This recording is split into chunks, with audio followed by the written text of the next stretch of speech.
구원은 오직 믿음으로입니다. 구원은 오직 믿음으로. 칭의란 의로움을 얻는다라는 뜻입니다. 모든 사람들은 죄의 삶을 살고 있고 하나님과의 관계가 어긋나 있으며 하나님과 반대자들이며 심지어 하나님과 싸우는 자들입니다. 이러한 인간은 스스로 하나님의 존재를 절대로 알 수도 없고 이해할 수도 없습니다. 인간이 하나님과 올바른 관계를 가지기 위하여, 하나님과 같이 살게 하기 위하여, 하나님께 사랑을 얻기 위하여 무엇인가 이루어져야 했다. 그래서 인간이 의롭게 되어야 합니다. 이때 하나님과 올바른 관계를 갖는 것을 칭의라 부릅니다. 칭의를 얻는 방법에서 인간이 해야 할 일이 아무것도 없습니다. 아무리 기도를 하고 성경을 보고 있을지라도 하나님의 전적인 은혜가 아니면 우리는 구원을 얻을 수가 없습니다. 하나님께서 선택한 사람에게 은혜를 베풀어야 의롭다함을 얻을 수 있습니다. 만약에 어떤 사람이 믿음이 참 그 사람 믿음이 좋아, 믿음이 커 이렇게 자꾸 이야기하다 보면은 그 믿음 자체가 공로가 돼요. 우리는 그 믿음이 커서 구원을 받는 게 아니고 은혜로 받는 거예요. 은혜로. 값없이. 근데 자꾸 믿음을 강조하다 보면 믿음은 뭐랑 똑같냐면요. 도구예요. 지금 무슨 말이냐 그러면 수도꼭지란 말이에요. 수도꼭지. 수도꼭지가 없으면 물을 먹을 수 있습니까? 없습니까? 없죠. 수도꼭지가 없으면 물을 못 먹어요. 그런데 수도꼭지가 물을 내는 거 아니잖아요. 옛날에 그랬다고 해요. 사우디아라비아 사람들이 한국에 출장 와가지고 호텔 가가지고 수도꼭지를 열면 물이 나오니까 수도꼭지를 떼간다는 거야. 이것만 있으면 사우디에서는 풍족하게 먹겠다 싶어가지고. 수도꼭지가 물을 내는 게 아니죠. 수도꼭지는 물을 주는 도구잖아요. 물은 다른 거잖아요. 그것처럼 믿음이 여러분을 구원시키는 게 아니에요. 믿음은 은혜의 구원을 받아들이는 수단이에요. 그렇기 때문에 믿음이 좋다, 믿음이 크다, 이것은 별 큰 의미는 없어요. 왜냐하면 수도꼭지가 좋다, 수도꼭지가 크다, 이게 별로 큰 의미가 없듯이. 근데 때로는 사람들이 믿음을 그렇게 자기도 모르는 사이에 그 중요성을 막 강조를 하거든요. 그렇게. 칭의는 성삼위 하나님의 역사다. 우리를 의롭게 하시는 분은 누구인가? 로마서 8장 씁시다. 성부 하나님. 사도행전 13장 39절 그리스도. 고린도전서 6장 11절 성령. 성삼위 하나님의 역사다. 예. 우리를 구원하시는데, 우리를 칭의하시는데 이 성삼위 하나님이 같이 역할을 하신다 이 말이에요. 그러니까 성경에 어려운 게 뭐냐 그러면요, 딱 한 구절에, 예컨대 골로새서 3장 1절 말씀에 우리를 구원하실 분은 성삼위 하나님 이렇게 써버려도 되는데 이렇게 써있지가 않으니까 그게 어려운 거예요. 여기저기 써있기 때문에 그것을 모아봐야 하나가 되기 때문에 사실 여러분들이 혼자서 성경을 읽는 것은 많이 유익한 건 아니다. 어느 조금 유익하겠죠. 조금 유익하겠지만 많이 유익한 건 아니다. 왜 하나님께서는 인간을 구원해 주셨습니까? 에베소서 1장 6절입니다. 씁시다. 영광을 받기 위함입니다. 영광을 받기 위함.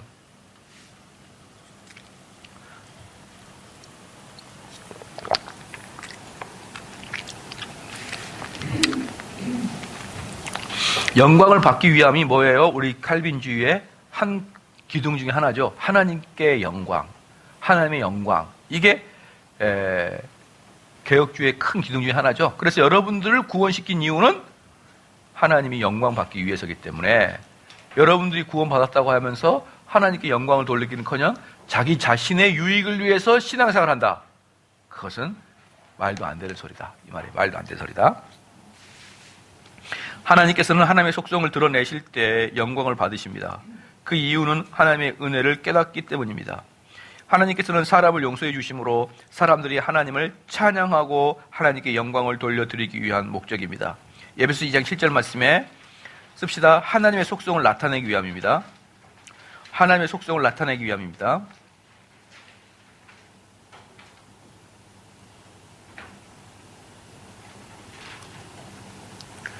그래서 유다서 24절에서는 써봅시다. 사람이 하나님의 은혜를 깨달을 때 하나님께서는 즐거움이 됩니다. 사람이 하나님의 은혜를 깨달을 때 하나님에게는 즐거움이 되는 거예요. 그래서 하나님께서는 우리를 구원하시고 해주시고 하나님을 찬양하게 하시고 하나님께 영광 돌리게 원하시는데, 만약 사람이 자신이 구원받았는데 그 무엇인가를 이루었다면 하나님의 영광은 어떻게 되겠는가? 당연히 하나님의 영광을 멸하게 되는 것이죠.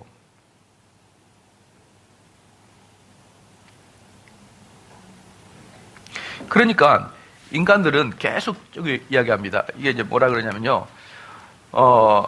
이 세상에 여러 가지의 교단이 있지 않습니까? 여러 가지의 교리가 있고 교파가 있고 그러는데 누가 옳습니까? 라고 물어요. 과연 정대훈 목사님만이 옳다고 말할 수 있습니까? 여러 가지 교파가 있지 않습니까? 아니에요. 교파는 두 가지밖에 없어요. 무슨 교파죠? 행위구원과 은혜구원. 딱 두 개밖에 없어요. 그게 큰 교리 두 개예요. 두 개. 은혜구원을 이야기하는 교파 안에 여러 가지 합동측, 고신측, 합신측, 개혁측 이렇게 속해 있는 것이지 이걸 통틀어서 그냥 은혜구원 교리예요. 요거 딱 봤는데 뭡니까? 행위구원이죠. 행위구원에는 뭐가 있어요? 펠라기우스가 있고 반펠라기우스가 있고 알미니안이 있고 웨슬리안이 있잖아요. 그렇잖아요. 이 웨슬리안 밑에가 포함되는 게 뭐예요? 감리교고 성결교고 장로교 오순절이잖아요. 순복음. 이런 애들하고 두 개요. 교단은 두 개. 정확하게. 요거 속에 이제 있는 것들은 잔챙이들 나이 드는 것은 그냥 자신들의 어떤 정치적인 색깔 때문에 나눠지는 것이고 진짜 근본적인 두 개거든요. 두 개.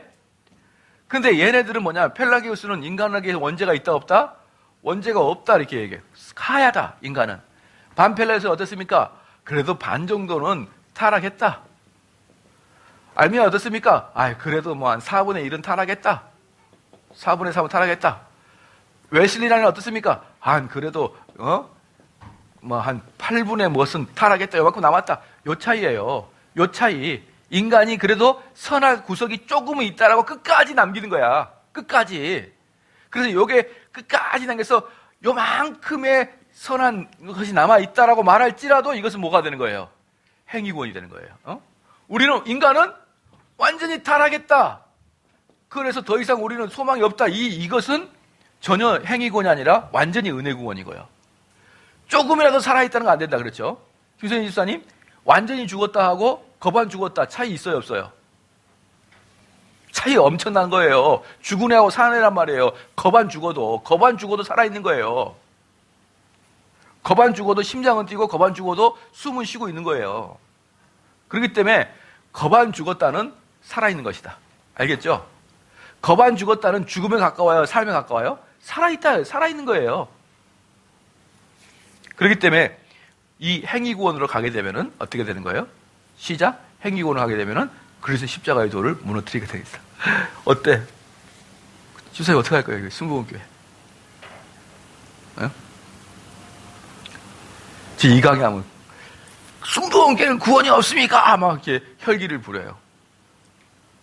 순복음교회 구원이 없습니까? 혈기를 부르면은 저는 네, 없어요. 그리고 이제 끝내는 거죠. 있기는 뭐가 있어요? 있기는 이건데 조금이라도 흔적이 남아있는데 그렇게 그 반대를 해야 직성이 풀리는지. 기독교는 이거예요. 이건 기독교라고 안 봐요. 이걸 무슨 기독교로 봅니까 이걸? 그럼 우리 부모님은요 전도해라니까. 전도. 자꾸 부모님은요 이렇게 하지 말고 전도하시라고요. 전도. 집사님 정필도 목사님 아시죠? 정필도 목사님 몰라요? 부산의 수영로교회? 부산분이 왜 수영로교회를 모르시나요? 부산에서 제일 큰 교회인데 합동치교회. 그분도 완전히 신학은 이거예요. 여기 간판만 어때요? 장로교야. 한 4만 명 되는 교인들한테 요거랑 가르치고 앉아있는 거예요. 맨날 장로교랑 간판 가지고.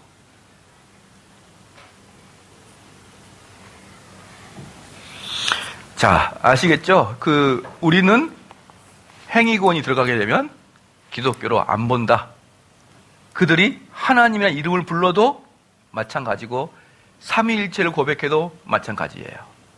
그들은 은혜구원론에 한 점이라도 우리 인간의 협력을 넣어놨기 때문에 됩니까? 안 됩니까? 왜 대답을 안 하세요? 다시 말씀드려요. 내 어머니는요, 그만 이야기하시고 전도하시라고요. 전도 그냥 다시 전도하시란 말이에요. 어머니는요, 삼촌은요, 동생은요, 형님은요, 그렇게 하지 말고 요자를 빼세요. 요자를. 그렇게 이야기를 해도 그래도 구원이 있지 않을까요? 그래도는 제주도도 아니고 뭐 하는 거예요? 여러분들이 분명히 알아야 됩니다. 그게 갈라디아서 배우는 이유예요. 갈라디아서 배우면은 그런 곳은 교회가 아니라는 걸 알 수 있단 말이에요. 아시겠죠? 대답을 안 하시고, 지금 바울한테 대항하는 것도 아니고 말이야. 지금 갈라디아에서 바울이 그렇게 얘기하고 있다는데, 그래서 거기다 한번 써보십시오. 행위구원론은 어떻게 해서든지 인간의 역할을 넣으려고 한다. 행위구원론은 어떻게 해서든지 인간의 역할을 넣으려고 한다.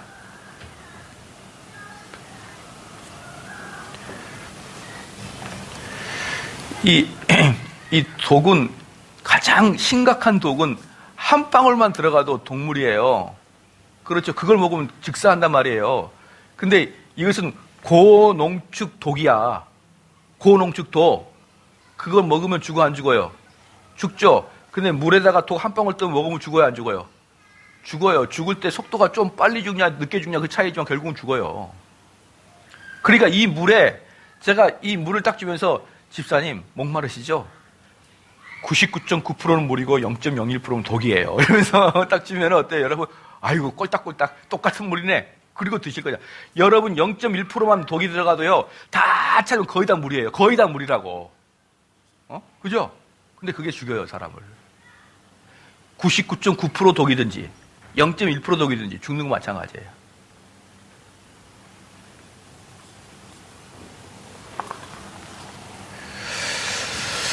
자, 그 다음에 사람은 스스로 구원을 이룰 수 없습니다. 갈라디아서 3장 22절, 갈라디아서 3장 22절 보겠습니다. 3장 22절 시작. 그러나 성경이 모든 것을 죄 아래 가두었으니 이는 예수 그리스도를 믿음으로 말미암은 약속을 믿는 자들에게 주려 함이니라. 모든 자는 죄 아래 있다. 모든 자는 죄 아래 가두어져 있다.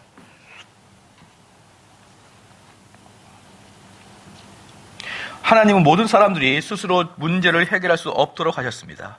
벗어날 수도 없고 소망도 없고 아무것도 없습니다. 이러한 상태에서 하나님께서는 사람에게 값없이 구원을 주신 것입니다. 이는 영광의 문제이고 하나님은 영광을 어느 누구에게도 주지 않고 오직 스스로만 그 영광을 받으시기를 원하십니다. 에베소서 2장 8절 말씀에 우리는 어떤 노력으로도 구원을 얻을 수가 없다. 우리는 어떤 노력으로도 구원을 얻을 수가 없다. 우리가 성경 공부를 한다고 해서 열심히 예배한다고 해서 구원을 얻는 것이 아닙니다. 만약 이와 같은 것을 생각한다면 그 순간 하나님의 영광을 가로챈 사람이 되는 것입니다. 만약 그와 어떤 행위라도 구원에 첨부된다면 하나님의 본질적인 은혜를 파괴하는 것입니다. 여러분, 여기서 다시 말씀을 드리지만 순복음교회에서 만약에 오직 은혜의 교리를 가르치면 구원이 있죠. 오직 은혜의 교리를 가르치면. 근데 순복음교회 자체가 오직 은혜의 교리를 안 가르친다니까요. 만약에 제가 순복음교회 목사인데 오직 은혜의 교리를 알았죠? 제가 만약에 순복음교회 목사인데 그럼 어떻게 될까요? 저는 장로교회로 바꿔요. 순복음교회 있으면 그거 안 해요, 여러분. 꼭 이렇게 가르쳐주고 갈라디아서 가르쳐주고 그렇게 교리를 공부해도 그래도 있지 않을까요? 그래도 구원이 있지 않을까요? 꼭 그렇게 하는 사람이 있어요.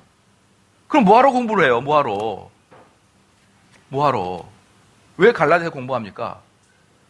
철저하게 은혜 교리 외에는 그리스도를 십자가의 도를 망가뜨린 거라고 바울이 이야기했는데 얘네들은 다 하나씩 사람의 살아있음과 사람의 협력을 이야기하잖아요.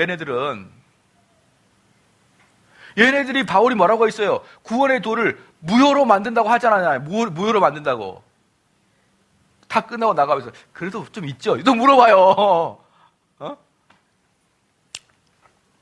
아시겠죠? 이제 여러분들이 그렇게 하지 않을 것을 제가 알겠습니다. 여러분들은 거기에 구원이 있냐 이런 거 신경 쓰지 말고 그냥 전도하세요. 이쪽 감리교나 뭐 성결교나 그 다음에 어디에요? 순복음이나 이런 데는 전도의 대상.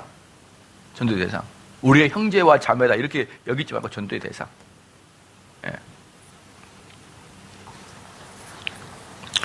자, 예수님, 하나님, 성령님 삼위일체 한다고 되는 게 아니다. 왜? 이때 유대주의자들 다 그렇게 했으니까. 다 했고 딱 하나만 더 하라 했잖아. 할래만 하라 이렇게 했잖아요.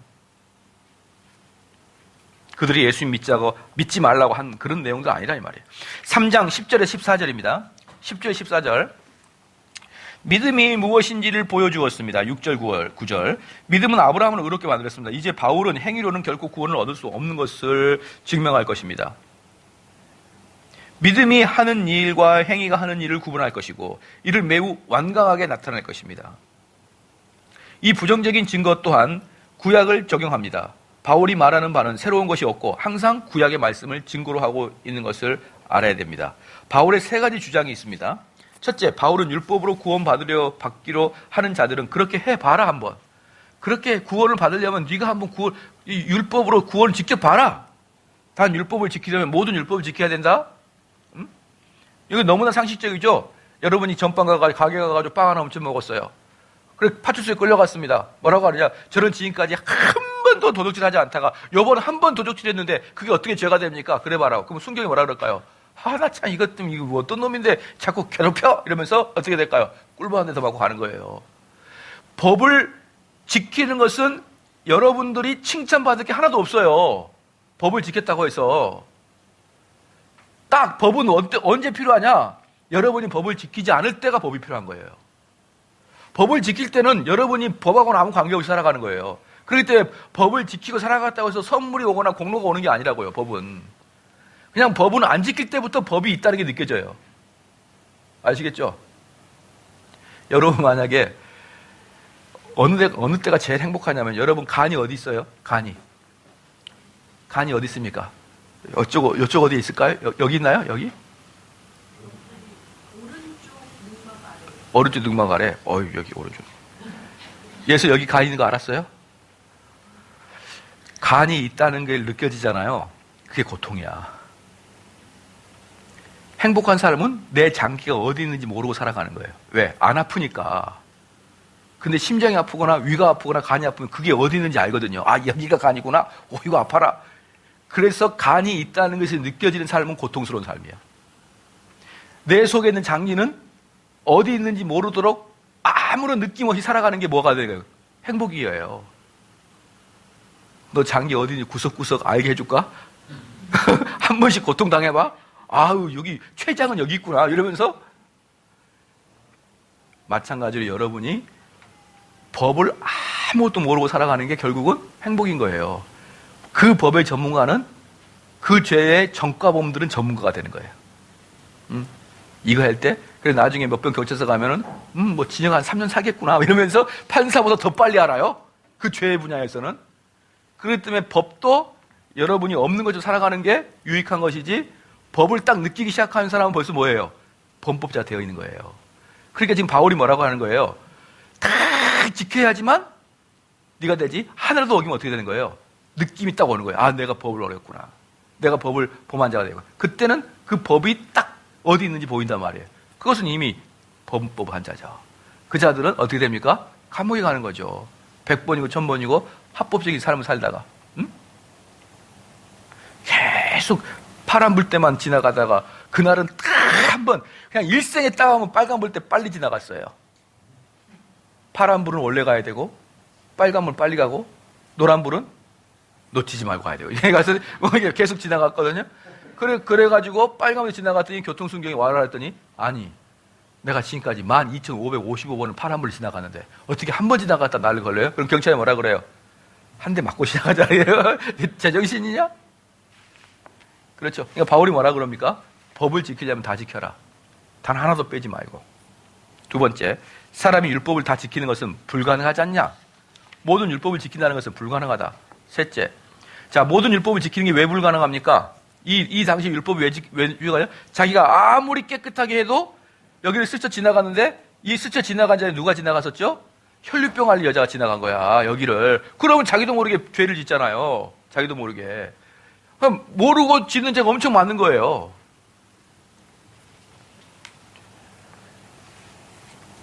셋째, 그렇게 시도하는 자는 저주를 받을 것이라고 했습니다. 율법을 지키지 못할 때는 저주를 받을 것이다. 갈라디아 3장 10절이에요. 갈라디아 3장 10절. 갈라디아 3장 10절 뒤에 관주의 써 있는 거 있죠? 관주 써 있는 거. 관주가 뭐냐면 갈라디아 3장 10절에 뒤에 신명기 27장 26 써 있죠? 이걸 관주라 그래요. 이건 뭐냐 그러면 바울이 신명기 27장 6절 말씀을 따왔다는 뜻이거든요.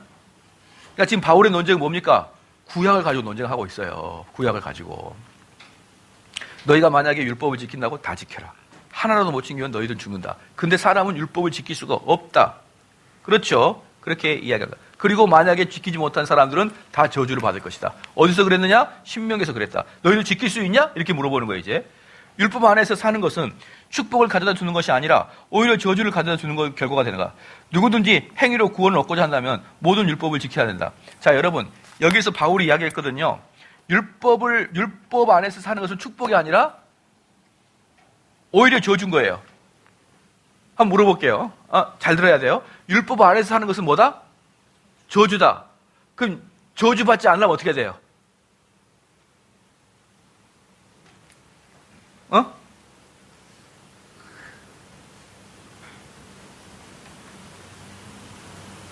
입만 떨썩떨썩 하지 말고 이야기를 해주세요. 예. 율법의 저주를 받지 않으면 어떻게 돼요? 아니, 율법 안에 사는 것은 저주받는 일이야. 저주받지 않으면 어떻게 해야 돼요? 아니, 지킬 수 없잖아. 오늘 오다가 마음에 탐심을 품었잖아요.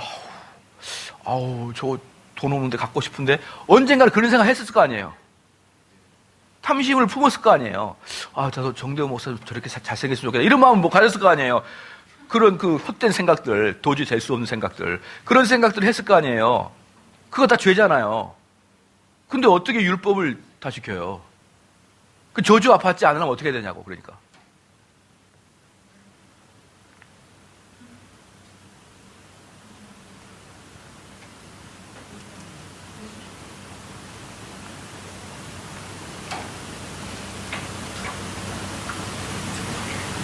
민망하죠? 시간이 지나갈수록.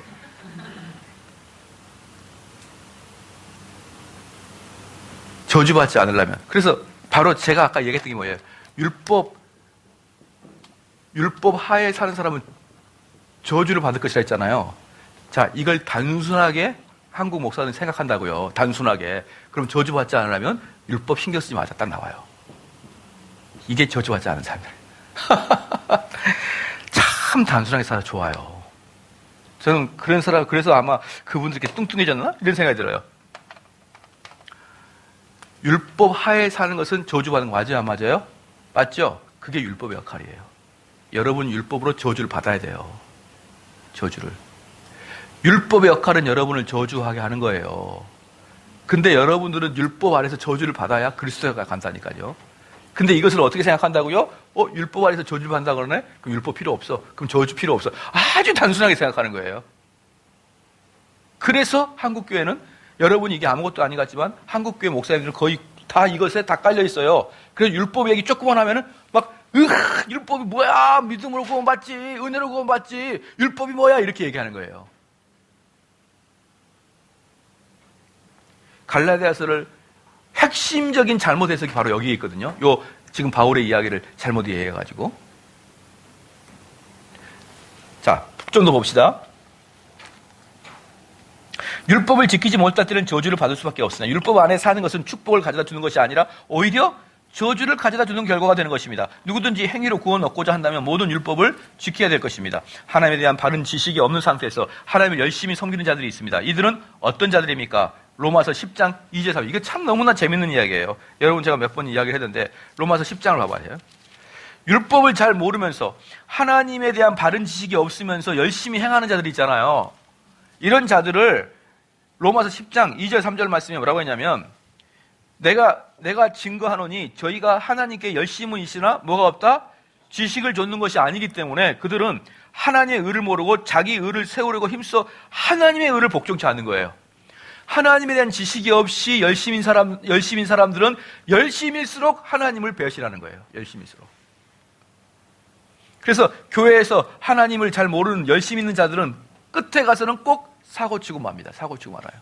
왜? 자기 의를 세우려고 열심히 했는데 자기 의를 세운다는 건 다른 말로 하나님의 의를 복종치 않고 있다는 뜻이거든요.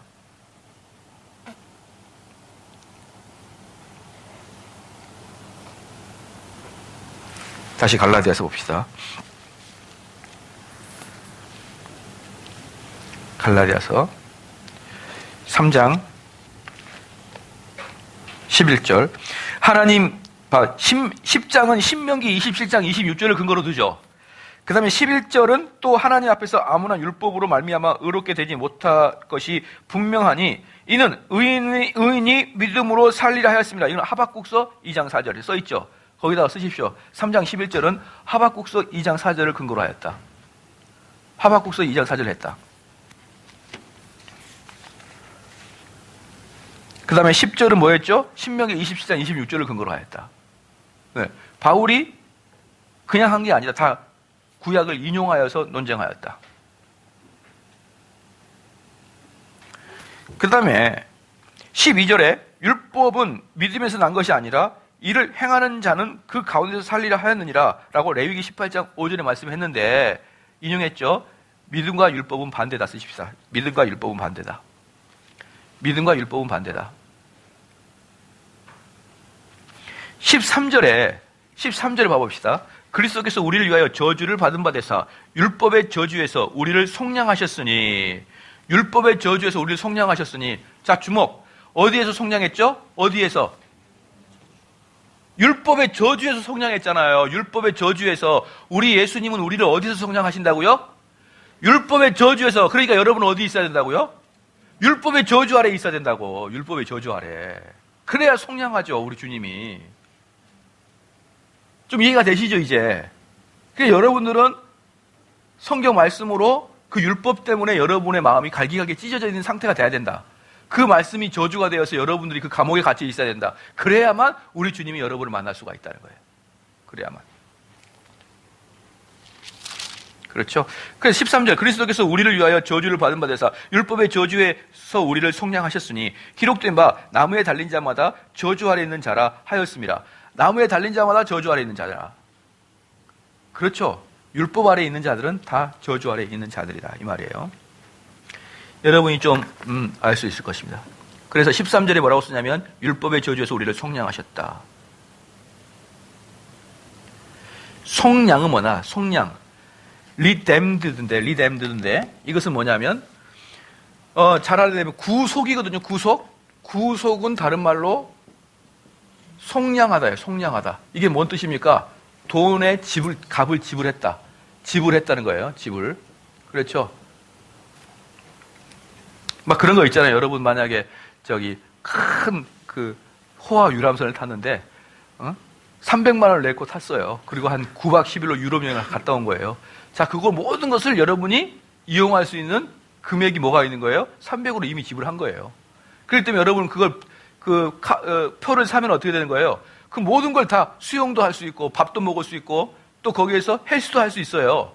그 모든 게 다 뭐다? 지불됐다. 여러분 뭐만 하면 됩니까? 가서 누리기만 하면 되는 거예요.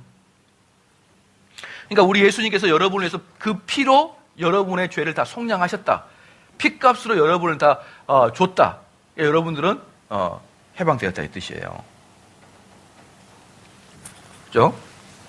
그래서 노예를 사는 것과 같은 것이다. 그리스도께서 우리를 노예 시장에서 사신 것이다. 예수께서 치른 값은 무엇입니까? 베드로전서 1장 18절 19절에 써봅시다. 그리스도의 보배로운 피다. 그리스도의 보배로운 피로 우리를 속량하셨다. 우리를 죄에 용서하셨다 이런 뜻이 아니에요. 속량은 값을 지불하셨다. 값을 지불하셨다.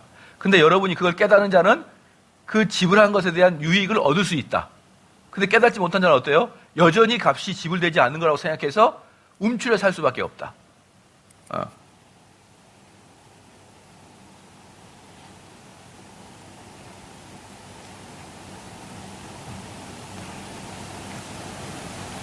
자, 그 다음에 13절. 갈라디아 13절 보면은 그리스도께서 우리를 위하여 저주를 받은 바 되사 율법의 저주에서 우리를 속량하셨으니 기록된 바 나무에 달린 자마다 저주 아래에 있는 자라 하셨습니다. 자, 어떤 걸 근거로 했습니까? 신명기 21장 23절.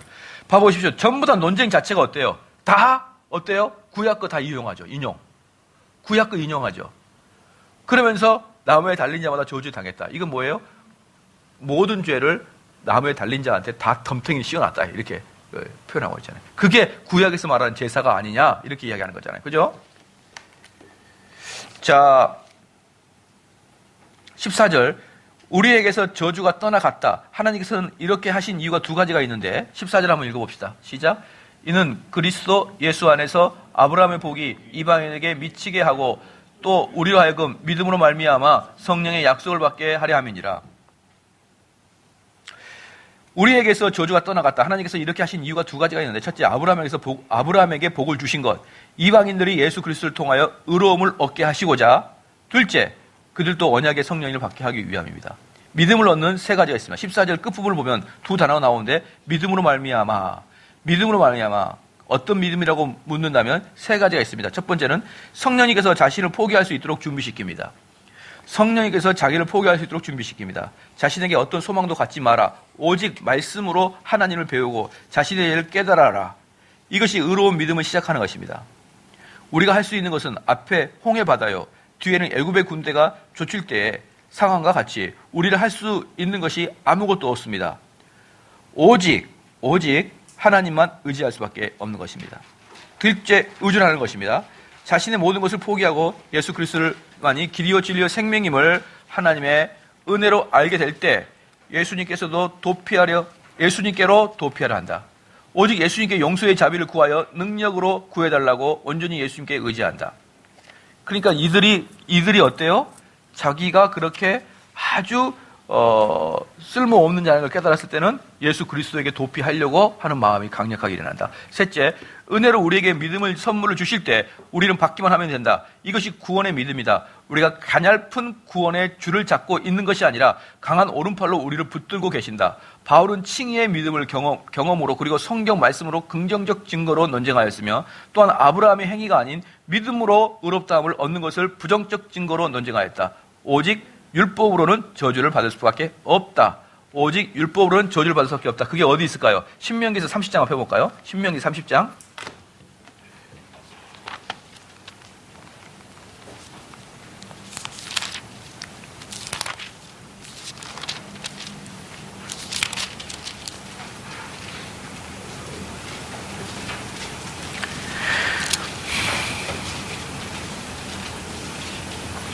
자, 30장 19절 한번 읽어볼까요? 30장 19절 시작. 내가 오늘날 천지를 불러서 너희 중에 증거를 삼노라. 내가 생명과 사망과 복과 저주를 내 앞에 두었은즉 너와 내 자손이 살기를 위하여 생명을 택하고. 근데 이들은 어땠어요? 저주를 택해버리고 말았단 말이에요. 생명을 택해야 되는데.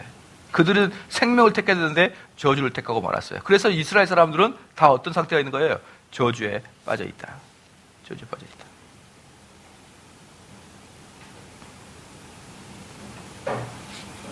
저주에 빠져있다. 그러니까 이런 구약을 잘 알고 있는 사람들에게 갈라디아서를 통해서 논쟁을 하고 있는 거예요. 그래서 여러분들이 보면 어때요? 이제 여기서 딱 느낀 게 뭐냐면, 갈라디아서를 읽는데 3장을 읽는데 만약에 10절을 읽는다. 이런 말씀이구나. 이런 말씀이나. 이게 아니에요. 거기 뒤에 있는 구약의 배경에 대해서 여러분이 통달하고 있어야 그게 무슨 뜻인지를 안단 말이에요. 그렇기 때문에 혼자 큐티를 하게 되면 된다, 안 된다? 안 되는 거예요. 10분의 1도 여러분 캐치를 못하고 지나간 겁니다. 그리고 분명히 어떤 교사에게 말씀을 듣지 않으면 이걸 보면서 율법 아래에 있는 것이야말로 저주를 받는 행위구나. 나는 율법으로부터 해방받아야지. 난 율법 같은 거 신경 쓰지 말아야지. 율법은 내 안에서 없어져야지. 이렇게 단순하게 여러분 해결하고 말아요. 그래서 뭐라고 큐티 쓸까요? 나는 오늘 또 하나님의 값없는 은혜에 살아야 돼. 이렇게 써버리고 마는 것이죠. 하나님의 율법에 대해서는 아예 그냥 마귀랑 같은 이름이에요. 율법과 마귀는 같은 이름이에요. 갈라디아서 3장 15절 22절입니다. 15절 22절. 15절부터 22절까지 한 절씩 교독하겠습니다. 15절부터 22절까지. 이제 본격적으로 율법의 언약을 이야기하거든요. 형제들아, 사람이 예대로 말하노니 사람의 언약이라도 정한 후에는 아무나 폐하거나 더하거나 하지 못하느니라.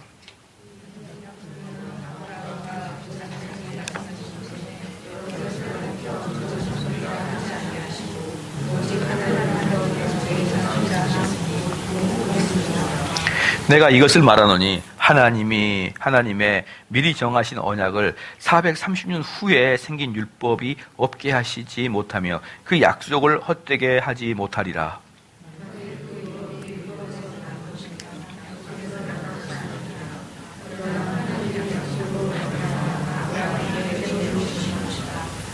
그런지 율법은 무엇이냐? 범법함을 인하여 더한 것이라 천사들로 말미암아 중보자의 손을 빌어 베푸신 것인데 약속하신 자손이 여기까지 있을 것이라.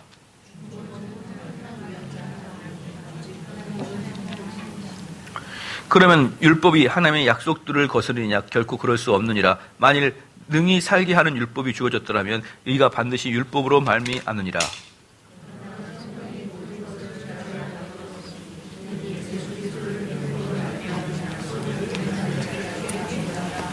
자, 봅시다. 이 구절은 바울에게는 매우 논리적이지만 우리에게는 까다로운 구절이에요. 15절부터 21절까지.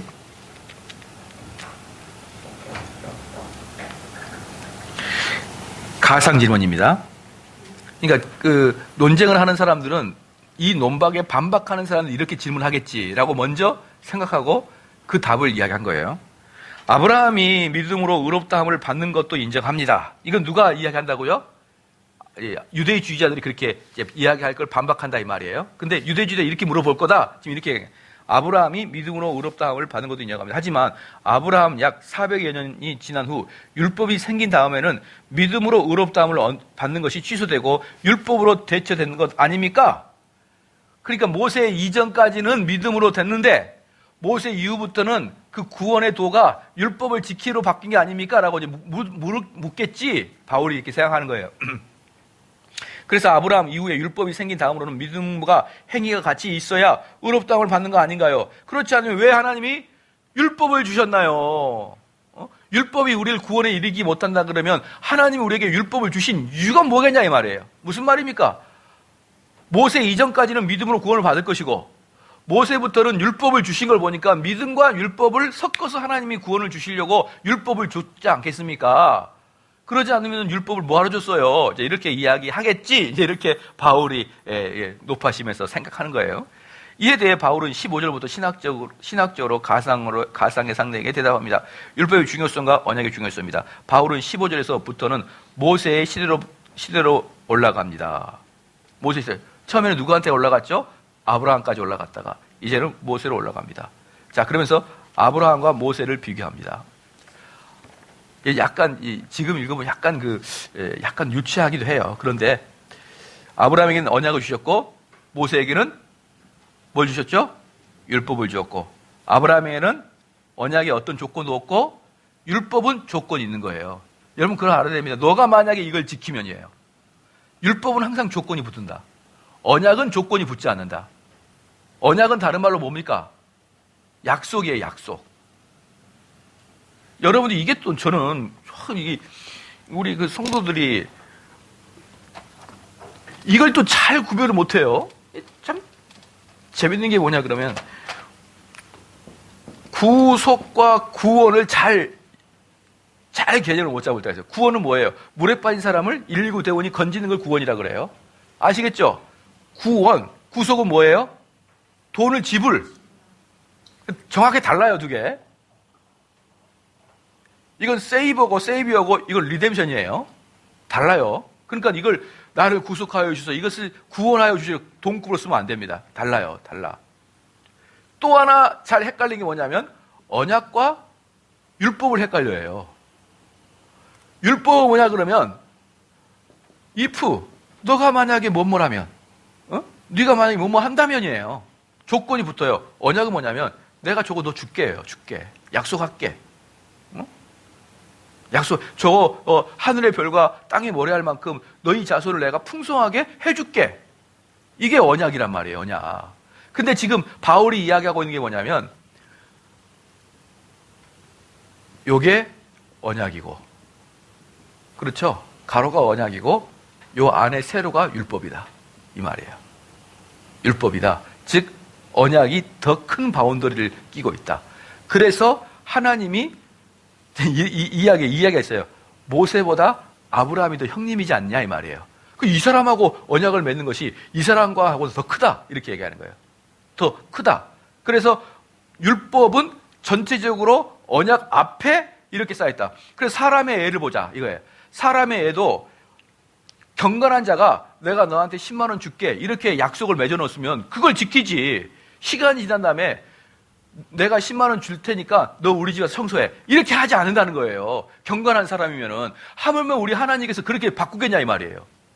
처음에는 언약으로 야 내가 너한테 구원을 줄게 이렇게 얘기했다가 시간이 가만히 지나 보니까 본전 생각도 나고 기분도 나쁘거든요. 그러니까 지나고 나니까 다시 모세를 통해서 언약도 주고 율법도 주면서 안 되겠다. 이걸 지켜야지만 구원을 받겠다. 그렇게 하실 하나님이냐 이 말이에요. 그렇게 하실 하나님이 아니다. 사람도 경건한 자는 정직한 자는 그렇게 하지 않으며 하물며 하나님께서 그렇게 구원의 도를 바꾸겠느냐 이 말입니다. 이해가 되십니까? 그래서 아브라함에게는 언약에는 어떤 조건도 없고 모세에게는 조건절이 있는 것입니다. 그 다음에 언약은 뭐냐면 내가 하겠다 이 말이에요. 내가 하겠다. 근데 율법은 너가 해라야. 너가 해야 된다는 거예요. 언약은 하나님이 내가 하겠다는 거고 율법은 하나님이 율법을 지킬 필요가 없죠. 네가 사람이 너가 해야 된다. 창세기 22장 한번 봐볼까요? 창세기 22장.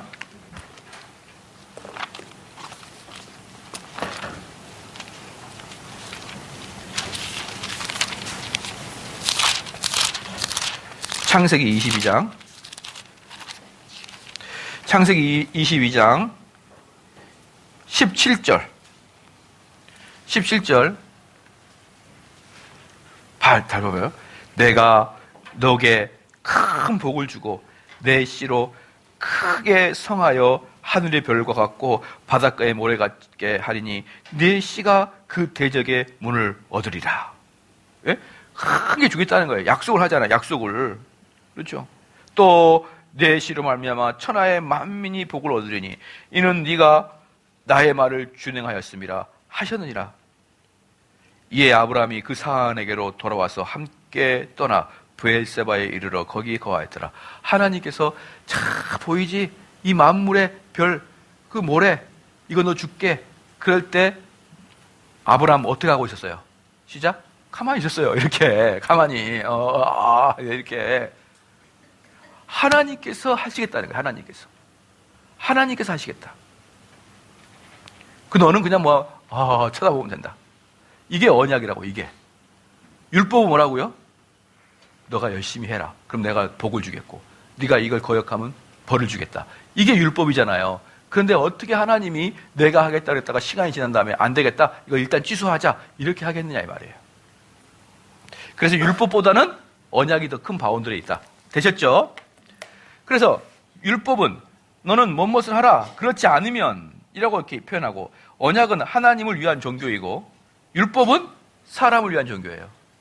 언약은 하나님이 하겠다는 거예요. 율법은 인간 너가 지키라는 거예요. 율법은.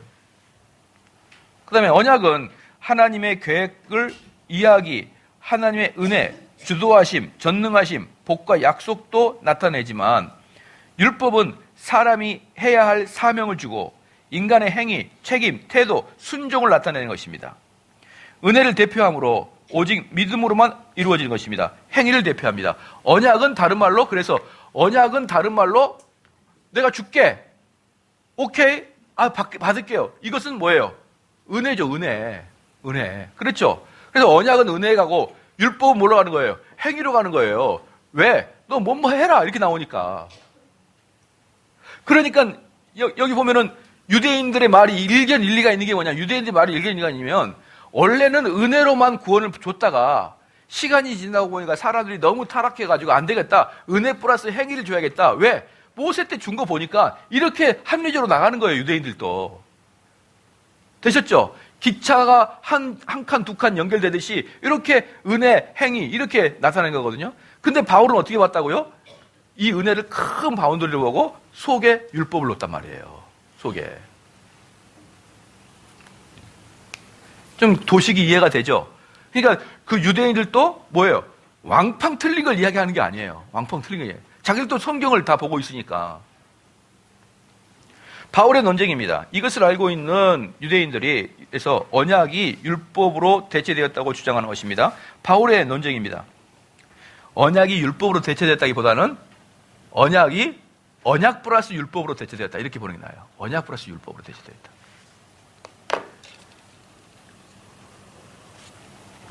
이들도 언약이 사라지다. 이렇게 보진 않아요. 바울의 논쟁입니다. 바울의 논쟁에는 두 가지 포인트가 있는데 첫째, 믿음의 언약에 대한 우월성입니다.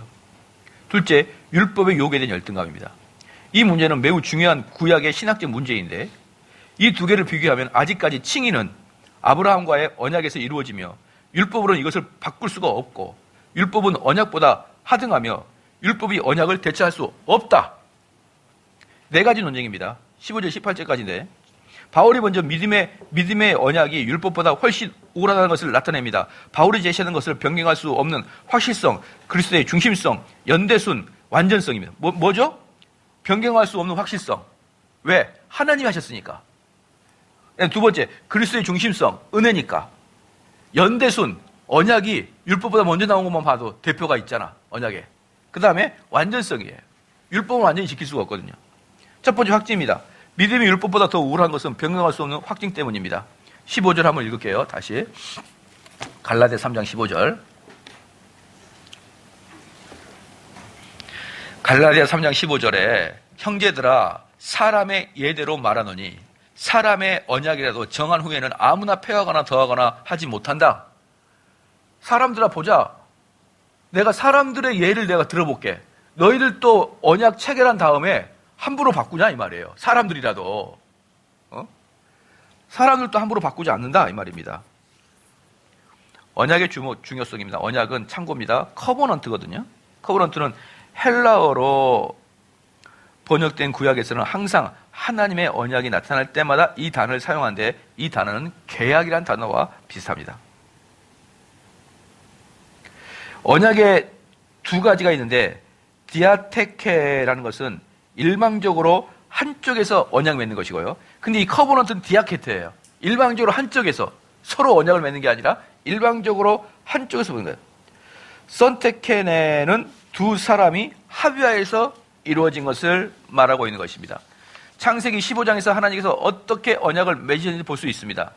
아브라함에게 자식을 주겠다고 약속하고 그를 데리고 나가서 별만큼 셀 수 없는 많은 후손을 주겠다고 약속하고 아브라함을 그것을 믿었고 그리고 의롭다 칭해 주셨고 하나님은 아브라함에게 언약을 주셨고 아브라함은 행위로는 아무것도 할 수 없었고 즉 하나님은 내 하나님께서 하실 것을 믿습니다. 아브라함은 내 하나님께서 하실 것을 믿습니다라고 한 것 외에는 없는 거예요.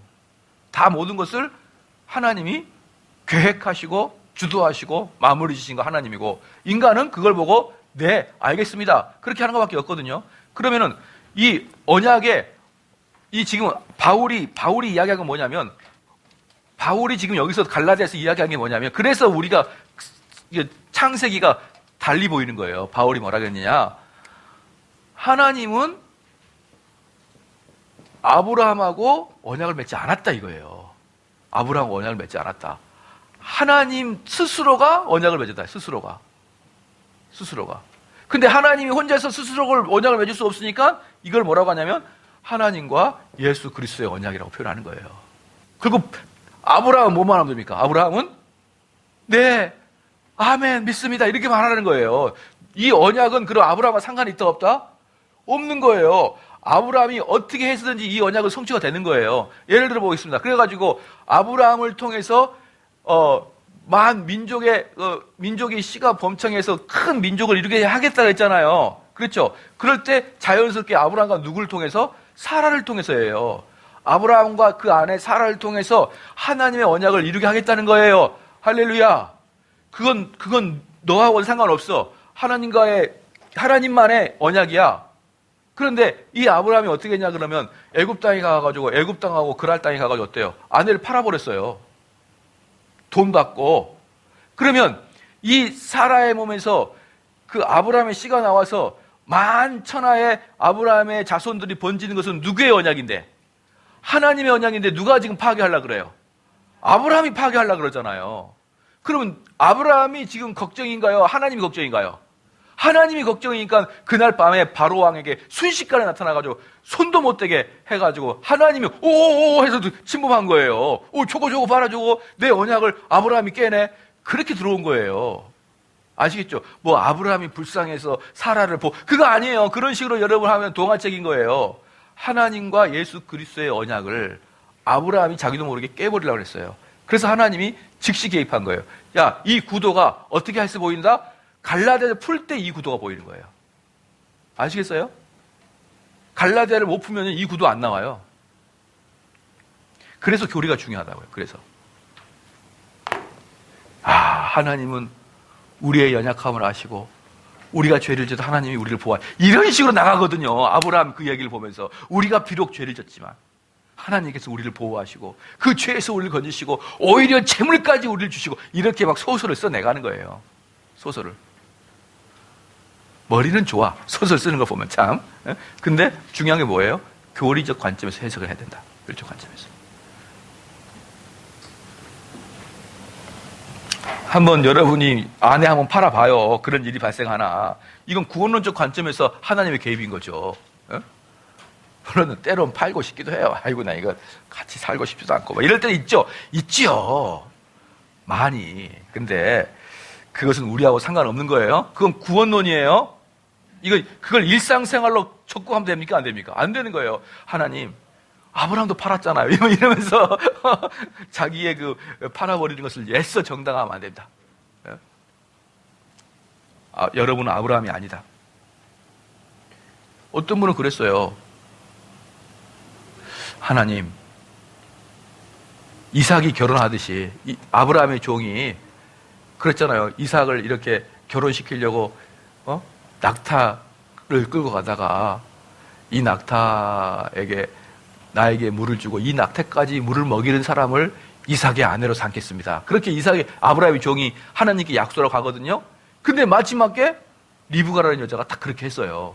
순적하게 만나게 해주셨어요. 그리고 그 여자를 했거든요. 그걸 딱 보고 어때요? 하나님, 내가 주유소 가가지고 창문을 열고 아가씨 기름 공짜로 주고, 이렇게 하면 기름도 공짜로 주고, 그 사람이 나를 보면서 커피 한잔 하실래요? 이런 여자가 있으면 신부라고 여기겠습니다. 그렇게 해가지고 성경을 그런 식으로 자기에 맞게 해석하는 사람들이, 엉뚱한 사람들이 있어요.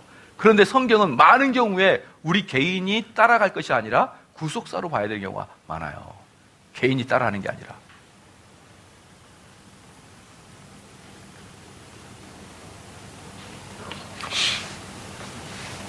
옛날에 그랬잖아요. 성령이 임한 자는 뱀을 집어도 어때요? 물리지 않으며. 그렇게 해가지고 뱀 쉬하다가 죽은 목사가 계시다니까요. 난 뱀을 들어도 안 물어! 이렇게 하다가 물어서 죽었어요. 그런 성경을 그런 식으로 해석하면 절대로 안 됩니다. 자, 그랬죠. 그래서 창세기 15장을 봐볼까요? 창세기 15장.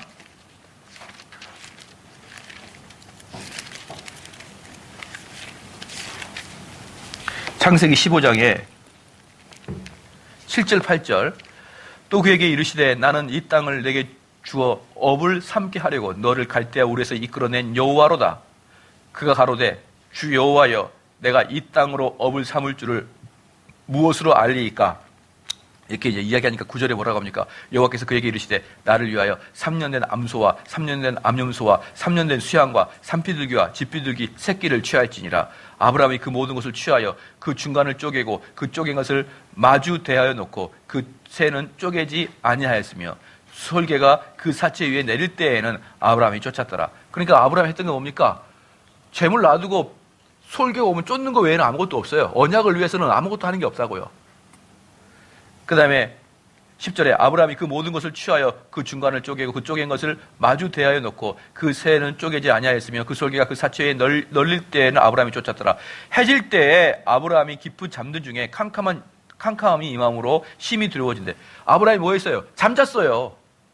언약을 맺어서 잠을 자, 피곤하니까.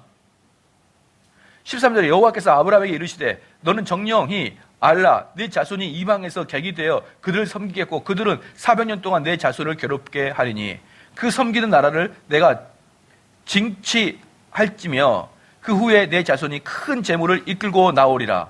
자, 어때? 여기서 아브라함에게 뭘 하냐면 네 후손들이 뭐 하겠다는 거예요? 애굽에서 430년간 종살이 하겠다는 것이죠. 되셨나요? 그 다음에 이들을 끄집어내겠다 그랬잖아요. 끄집어내겠다는 것은 하나님의 구원사적 관점에서 보면은 어때요? 이스라엘이 잘하고 못하고가 아니라 기한이 찼기 때문에 나오는 거예요. 기한이 찼기 때문에 나오고 이 사람들은 광야를 거치고 가나안 땅에 갈 거거든요. 근데 가나안 땅에 다니는 내내 뭐라고 그랬어요? 차라리 애굽에 살 걸. 차라리 애굽에 살 걸. 이것은 단지 불만 불평이 아니라 하나님의 구속사에 금을 내게 하는 그 이스라엘 백성들이었어요. 금을 내게 하는. 사탄과 같은 일을 한 거죠. 그 광야에 가서 좀 힘들면 차라리 애굽에 살 때 물이라도 있었지 이러면서, 그때가 좋았지 이러면서. 네, 창세기 15. 그렇죠. 그래서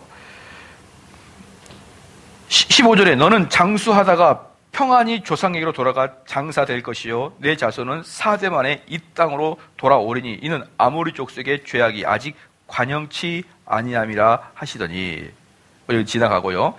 그러니까 여기서 지금 17절에 보면은 해가 져서 어두울 때 연기 나는 풀무가 보이며 타는 횃불이 쪼갠 고기 사이로 지나가더라. 17절에 뭐라고 했습니까? 그때 풀무와 횃불은 하나님을 상징한 것이고 하나님만이 그 짐승 쪼갠 길을 지나가셨고 아브라함과 같이 지나간 것이 아니라 하나님 홀로 지나가셨습니다. 그 이유는 이 언약은 하나님과 아브라함 간의 언약에 맺어진 것이 아니라 하나님 홀로 언약을 맺으신 것입니다. 하나님께서 맺은 언약은 완전 무결하여 무엇을 더하거나 뺄 수도 없고 즉 그 자체로 확정된 것입니다. 그래서 하나님은 스스로 언약을 체결하였으므로 언약의 효력을 영원토록 변개치 않는 거예요. 영원토록. 왜? 하나님은 신실한 이시기 때문에 변화가 없으시기 때문에 그 언약을 체결한 게 변개치 않는다. 구원은 믿음으로 이루어진 것입니다.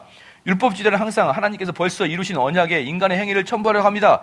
그래서 갈라디아 3장 15, 갈라디아 3장 15절은 이게 내용이 포함되어 있는 거예요. 안 써 있어서 그렇지. 갈라디아 3장 15절의 내용이 안 써 있어서 그렇지 사실은 이게 어떻게 했다? 속에 포함되어 있는 내용이다. 속에 포함되어 있는 내용이다. 그래서 우리가 여러분에게 계속 말하고 있는 것이 혼자서 성경을 읽으면 안 될 건 없지만 10분의 1밖에 이해 못한다는 게 이런 이유 때문에 그러는 거예요. 어떻게 이렇게 구속사적 관점으로 갈라디아 3장 15절을 해석해야 되겠냐고요. 둘째, 그냥 저는 이제 여러분에게 성경을 이러면 집에서 읽지 말아야겠다. 이렇게 하면 또 이렇게 하면 사악한 사람들이고, 단지 여러분들이 성경을 읽고 내가 깨달았구나 이런 것은 너무 많이 하지 마라. 가급적이면은 성경 교사와 목사들에 의해서 가르쳐짐을 당할 때 깨달음을 얻어야 되는 것이지 혼자서 그냥 요한계시록 천독하고 그러면 어떻게 되는 거예요? 이만희가 또 하나 나오는 거예요. 이만희가 자기 스스로 해석해버리니까. 둘째, 믿음이 율법보다 우월합니다. 믿음이 율법보다 우월한 둘째 이유는, 이거 지금 뭐예요? 바울의 논쟁입니다. 바울이 갈라디아서를 통해서 하는 논쟁이에요. 둘째, 믿음이 율법보다 우월합니다. 믿음이 율법보다 우월한 두 번째 이유는 그리스도 중심이기 때문이다. 16절부터 20절까지는 매우 어려운 논쟁입니다. 둘째의 핵심은 믿음의 언약은 그리스도의 중심 언약 체계라는 것입니다. 뭡니까? 믿음의 언약은 그리스도 중심이다. 16절, 그렇다면 이 언약은 누가 체결한 것인가? 갈라디아서 3장 16절 같이 한번 읽겠습니다. 시작.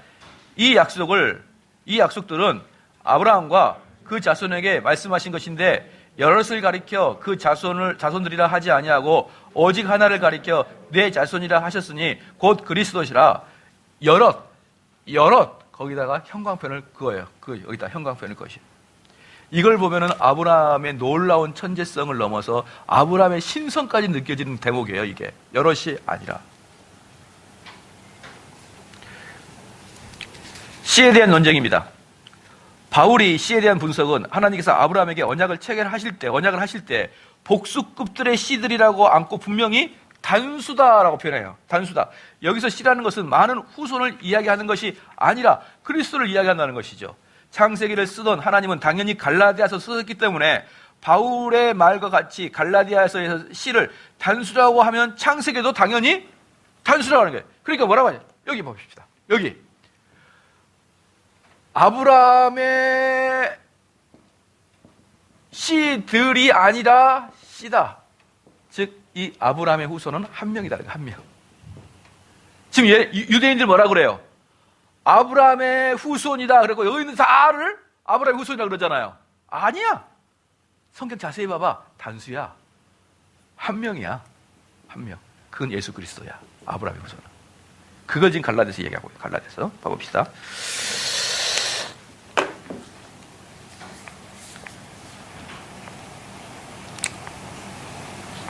거기다가 하나만 써봅시다. 아브라함을 축복해 주시겠다는 하나님의 선언적 복. 아브라함을 축복해 주시겠다는 하나님의 선언적 복. 세 가지입니다. 상속자예요. 첫 번째 상속자. 상속자는 후손, 씨, 아들 이렇게 표현합니다. 첫 번째는 상속자인데 상속자의 개념은 후손, 씨, 아들 이렇게 표현하고, 두 번째는 땅입니다. 땅을 주겠다. 기업을 주겠다는 것이 땅을 주겠다. 세 번째는 복의 근원이 되겠다. 복의 근원이 되겠다. 유업의 축복. 봐봅시다. 첫 번째 뭐라고요? 상속자죠. 그 다음에 두 번째 뭡니까? 두 번째는 시작? 땅을 주겠다는 거예요. 유업, 땅. 세 번째는 복의 근원. 이게 아브라함의 축복이죠. 복의 근원. 그죠? 요게 예수님이잖아요. 맞잖아요. 그러니까 하나님이 아브라함에게 주겠다는 축복은 유대 백성 너희에게 준다는 게 아니고 예수님에게 줬다는 거예요. 예수님에게. 그리고 창세기에는 씨가 단수다. 한 명에게 주겠다는 게 한 명에게.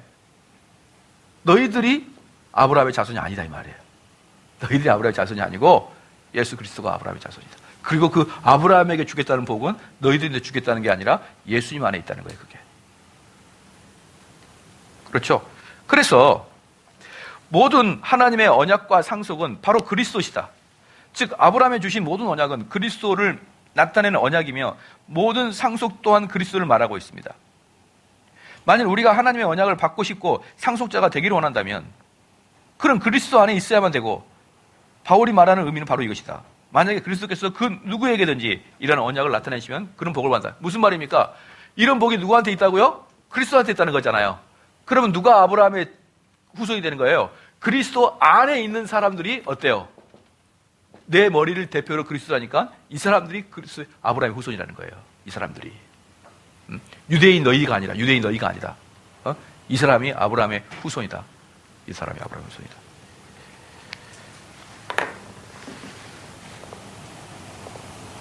만일 우리가 하나님의 언약을 받고 싶고 상속자가 되기를 원한다면 그는 그리스도 안에 있어야만 한다. 바울이 말하는 의미는 바로 이것이다. 만약에 그리스도께서 그 누구에게든지 이러한 언약을 나타내신다면 그는 복받는 사람이다. 로마서 8장 17절.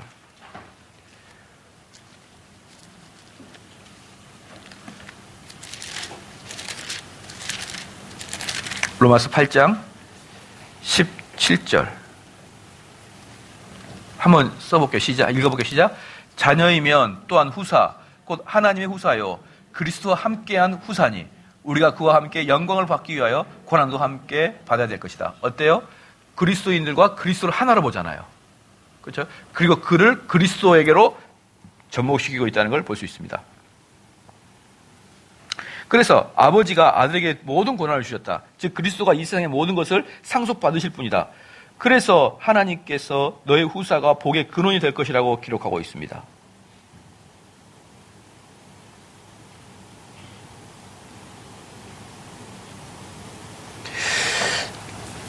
요한복음 8장을 봐볼까요? 요한복음 8장. 요한복음 8장.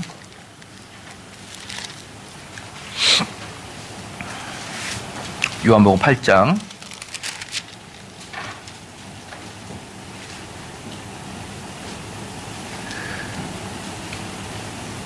18절 말씀 한번 읽어볼까요? 시작. 내가 나를 위하여 증거하는 자가 되고 나를 보내신 아버지도 나를 위하여 증거하시는 자. 자, 여기서 내가 나를 위하여 증거하고 있다. 예수 그리스도는 누구에게 의해 증거를 받지 않고, 왜? 신이시니까 예수님이 스스로 또는 하나님이 나에게 증거하신다 이 말이거든요. 이건 지금 뭐냐면 하나님과 예수 그리스도가 언약을 맺고 그걸 증거한다 이 뜻이에요. 언약을 맺고 그걸 증거한다. 그래서 뭐라고 합니까? 요한복음에 뭐라고 해요? 요한복음 6장에 보면요. 6장에 보면은 37절 한번 읽을게요. 시작. 아버지께서 내게 주신 자는 다 내게로 올 것이다. 언약을 맺었잖아요. 아버지와 아들이 언약을 맺었잖아요. 아버지가 아들에게 언약을 줘서 이건 너 거야 라고 언약을 줬잖아요. 이미 창세 전부터. 그것을 어때요? 증거한다. 그걸 증거한다. 나와 하나님이 증거한다는 것이죠. 너희들하고는 상관없다.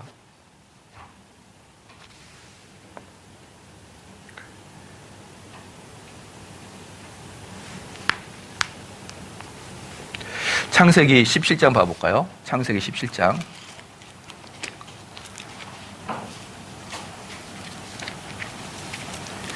창세기 17장.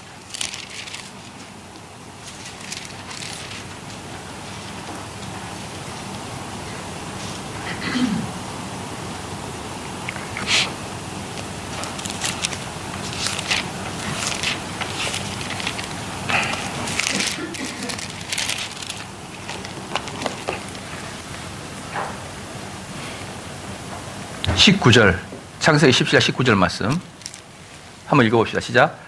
하나님이 가라사대 내 아내 사라라 정녕 내게 아들을 낳으리니 너는 그 이름을 이삭이라 하라.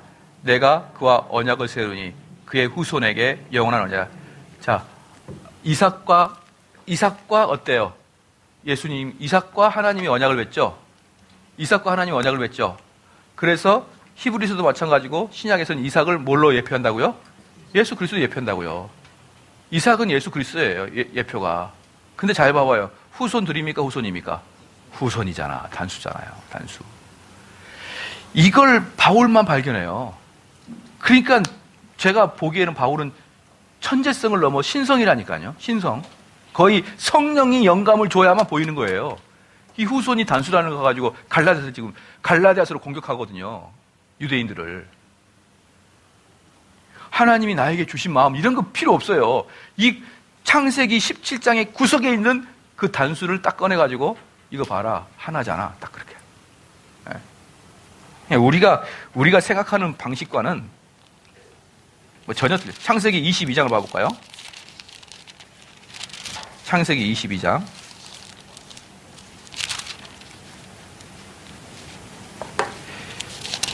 (17절) 시작. 내가 네게 큰 복을 주고 내 씨로 봐봐요. 단수죠. 씨에다가 동그라미 단수. 내 씨로 크게 성하여 하늘의 별과 같고 바닷가의 모래와 같게 하리니 내 씨가 그 대적의 문을 얻으리라. 18절에 또 내 씨로 말미암아 만천하 만민의 복을 얻으리니 내 씨로 말미암아. 여기서 딱 보이죠. 이제 내 씨들이면 유대인들로 말미암아 천하 만민이 복을 얻을 것이다 이렇게 나와야 되는데 거기서 단수로 딱 찍어놨잖아요. 내 씨가 뭘 한다는 것이에요. 천하 만민의 복을 얻으리니 이는 네가 나의 말을 준행하였습니다 하셨다 아니라. 그러니까 그 씨는 단수다. 창세기에서 놀랍게 계속 씨를 뭘로 표현하고 있어요? 단수로 표현하고 있지 않냐. 단수로. 그러니까 너희들이 다 유대인들이 아브라함 후손 아니라는 거 알겠지? 이렇게 나오는 거예요. 예. 그러니까 그 사람들은 유대인들은 어떻게 하고 있죠? 그럼 눈만 깜빡깜빡 거리고 있는 거예요. 이건 뭐라고 해야 되지? 예. 그래서 이걸 단수를 발견해내는 바울은 이건 성령의 역사가 아니면 발견해낼 수 없다. 저는 그렇게 봐요. 왜? 수많은 사람들이 창세기를 암송하고 있었을 거 아니에요. 바리새인과 서기관들이. 그래 그들도 발견하지 못한 걸 바울이 발견했어요. 아무리 바울이 천재라도 그걸 어떻게 발견해요? 성령이 역사해 주시니까 보이게 해주시는 거예요. 그걸. 그래서 저는 바울이 쓴 이 갈라디아서 로마서가 당연히 성령의 영감받는 걸 생각하고 있는 거고요. 그래서 당연히 동의하고 있는 것이고. 여러분이 지금까지 성경 그렇게 많이 읽었으면서 아브라함의 씨가 그따가 동그라미 쳐넣은 역사가 있어요? 없어요? 없잖아요. 우리는 거기다가 씨 그런 관심도 없어요. 그런 거 관심도 없어. 근데 거기다 동그라미나 쳐놨냐 점이나 찍어봤냐고 우리는 수없이 성경을 읽어도. 그러니까 저나 여러분이나 유대인들하고는 급이 달라요. 그들이 보는 성경과 우리가 보는 성경이.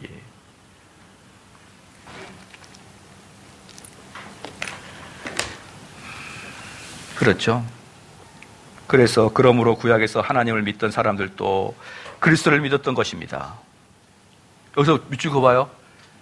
하나님을 믿던 사람도 그리스도 믿는 거예요. 왜냐? 이미 창세기 때 그 씨가 나왔으니까. 그 이야기가. 그 씨가 나왔잖아요. 이미 그때부터 구원론이 만들어져 있던 거예요. 그 씨 하나에 의해서 천하 만민이 복을 받을 것이라고. 한 씨. 즉 예수님께서 십자가에 못 박히실 때 아브라함과 모세를 포함한 모든 믿음의 선배들의 죄도 감당하신 것이라는 뜻입니다. 구약은 십자가로 향하는 것이며 신약은 십자가로부터 나온 거예요. 구약은 십자가를 향해 가며 신약은 십자가로부터 나온 거예요. 십자가는 구약과 신약의 정점입니다. 이것이 바로 바울이 갈라디아에서 말하고자 하는 것입니다. 바울은 아브라함의 언약은 그리스도 안에서 해결될 것이며 율법은 아브라함과 그리스도 사이에 오는 것이라고 말하는 것입니다. 그러므로 율법은 결코 언약을 무효화시킨다든지 언약에 첨부될 수가 없고 하나님의 언약은 그리스도 안에 영원히 이루어지는 언약입니다. 그리스도 안에서만 오직 복이 있는 유대인이나 이방인이나 모두가 하나님의 복을 받는 자들입니다. 아브라함의 씨는 그리스도입니다. 창세기 3장 15절 봅시다. 창세기 3장 15절. 창세기 3장 15절 한번 읽겠습니다. 시작. 내가 너로 여자와 원수가 되게 하고 너의 후손도, 그 후손 뭐예요? 단수죠? 단수란 말이에요. 그게 그리스도다. 단수다.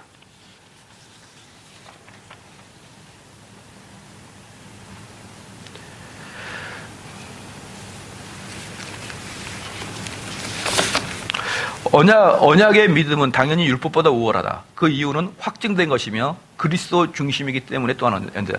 지금 제가 해석하는 것은 바울이 그 당시에 해석한 걸 그대로 따라가고 있는 거예요.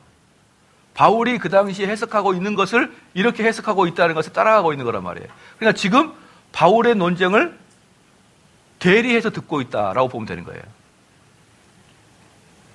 그래서 다시 이제 갈라디아서 3장을 봅시다.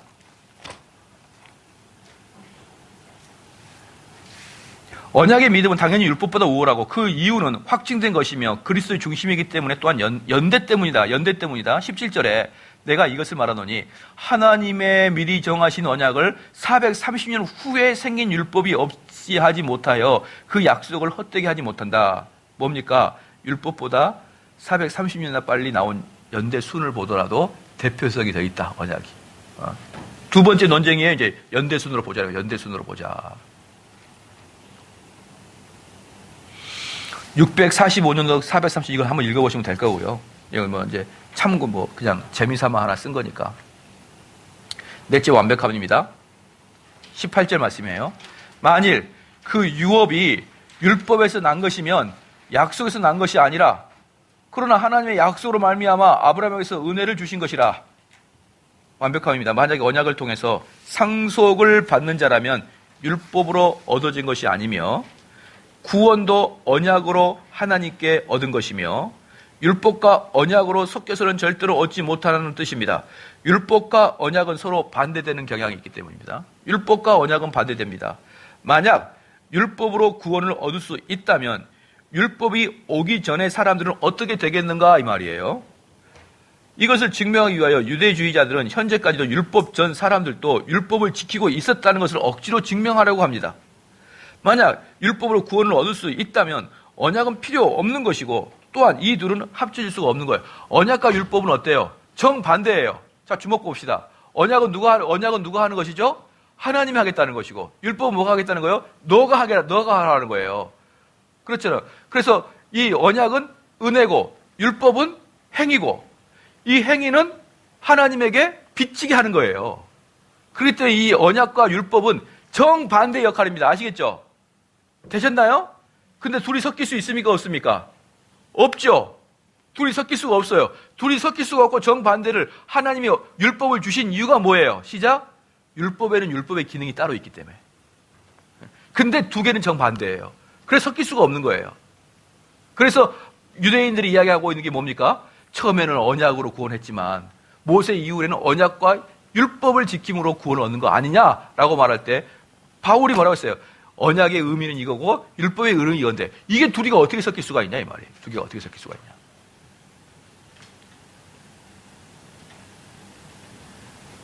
사회주의와 자본주의가 섞일 수 있나요? 섞일 수가 없는 거예요. 섞일 수가 없어요. 자본주의는 무엇을 강조하고 있고 자유를 강조하고 있고 사회주의는 평등을 강조하고 있어요. 자유와 평등은 섞이는 게 아니에요. 서로 반대 개념이지. 자유를 강조하면 뭐가 없어질까요? 평등이 없어지죠. 왜 내가 알아서 하는데 왜 이 모양이냐? 평등이 자유. 그럼 평등을 강조하면 자유가 축소되겠죠, 당연히. 두 개는 섞일 수가 없는 겁니다. 그렇죠? 만약 갈라디아 사람들은 언약과 율법 이 둘 중 하나만 택해라 이 말입니다. 믿음으로 얻은 구원은 아브라함에게 주어졌고 또한 유업도 아브라함에게 주어졌다.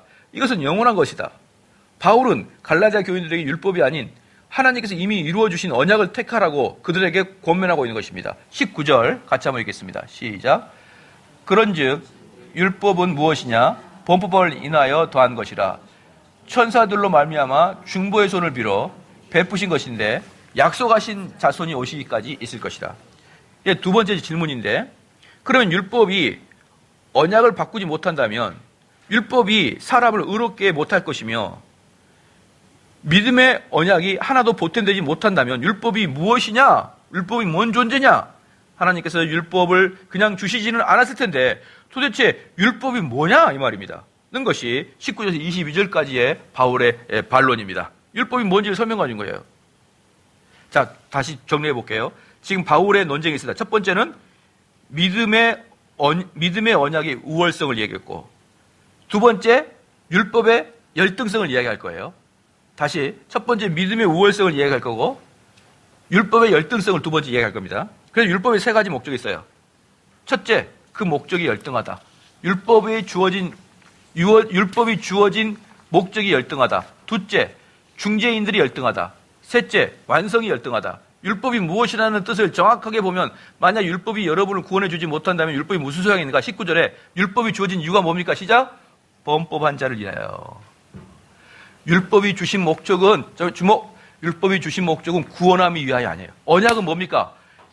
저걸 주겠다 이거예요. 이걸 주겠다. 근데 율법을 준 이유는 뭐예요? 범죄를 지는 사람들을 위하여. 범죄 짓지 말라고 주어진 거예요. 목적 자체가 어때요? 하늘과 땅 차이죠. 목적 자체가. 그렇죠. 그 다음에 율법은 인간이 그냥 죄인이라는 것을 보여주는 것뿐만 아니라 인간 자신들이 하나님의 의도적으로 대항하여 의도적으로 하나님의 거룩성에 불순종하고 있다는 걸 보여주는 거예요. 자, 율법의 목적이 뭡니까? 여러분들이 의도적으로 하나님께 불순종하고 있다는 걸 보여주기 위해서 율법이 존재하는 거예요. 율법이 존재하는 것은 언약은 존재하는 것이 우리를 은혜로 구원시키기 위해서 언약이 주어졌는데 율법의 첫 번째 목적은 여러분이 의도적으로 하나님께 불순종하고 있다는 걸 보여주기 위해서 율법이 존재한다는 거예요. 누가? 바울이 그렇게 지금 얘기하고 있는 거예요. 바울이. 그렇죠? 그 다음에 이제 알겠는가?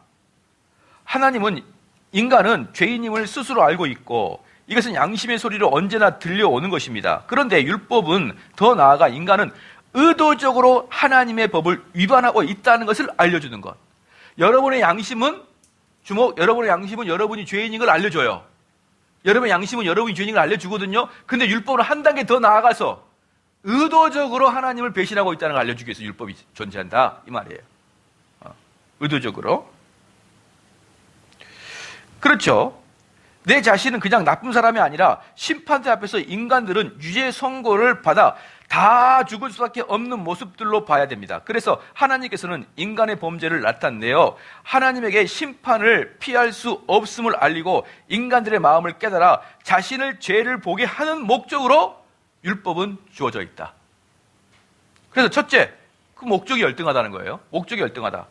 율법에는 금지사항이 있다. 예컨대 하나님은 십계명을 통하여 무엇이 위반인지를 가르쳐서 하나님의 심판에 있음을 가르치고 우상 숭배하지 못하게 하며 신성 모독을 금하며 안식일을 지키며 부모를 공경하며 살인을 금하며 도둑질, 간음, 거짓, 증언, 탐구를 금합니다. 이 십계명을 통해서 심판을 알게 하사 그들 앞에 하나님의 거룩한 심판이 놓여 있다는 것을 깨닫게 하기 위해서 율법이 존재한다는 것이죠. 하나님께서 주신 법은 악한 시대에 더욱 외쳐져야 합니다. 그 이유는 그들이 단지 나쁜 것뿐만 아니라 하나님의 법에 걸려 엄중한 심판을 받아야 함을 알리기 위해서인 것입니다. 그러면 율법으로 무엇을 못하고 무엇을 하는가? 로마서 3장 20절입니다. 로마서 3장 20절.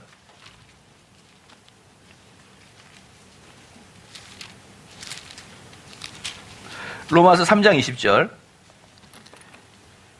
읽어볼게요. 시작. 그러므로 율법의 행위로 그 앞에 의롭다 하심을 얻을 육체가 없나니 율법으로는 죄를 깨달음이니라. 씁시다. 의롭다함을 못하고 죄를 깨달을 뿐이다. 율법으로 못하는 것은 뭐죠? 의롭다함을 못하고, 율법으로 할 수 있는 게 뭡니까? 죄를 깨닫게 하는 거예요.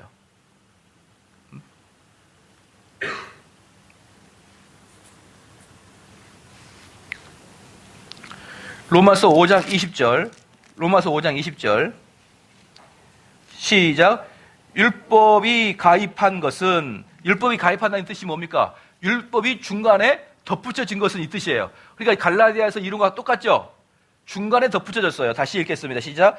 율법이 가입한 것은 범죄를 더하게 하려 함이라. 그러나 죄가 더한 곳에 은혜가 더욱 넘쳤나. 이렇게 얘기하면 뭐냐면 무슨 뜻이냐? 죄를 더욱 뚜렷하게 보여주기 위해서.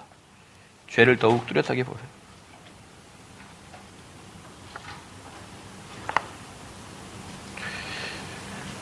로마서 7장을 보겠습니다. 로마서 7장 13절 말씀. 로마서 7장 13절 말씀. 시작. 그런즉 선한 것이 내게 사망이 되었느뇨. 그럴 수 없느니라. 오직 죄가 죄로 드러나기 위하여 선한 그것으로 말미암아 나를 죽게 만들었으니 이는 계명으로 말미암아 죄로 심히 죄되게 하려 함이니라. 그렇죠. 율법 주신 목적이 뭡니까? 죄로 심히 죄되게 하는 거예요. 심각한 죄인인 걸 깨닫게 하기 위해서 율법이 주어졌다고 이야기하는 거예요. 그래서 사람들은 어때요? 이 율법을 가지고 선해지려고 그러는 거죠. 예? 전혀 율법의 역할과 상관없어요. 율법의 역할과 율법의 역할 상관없다.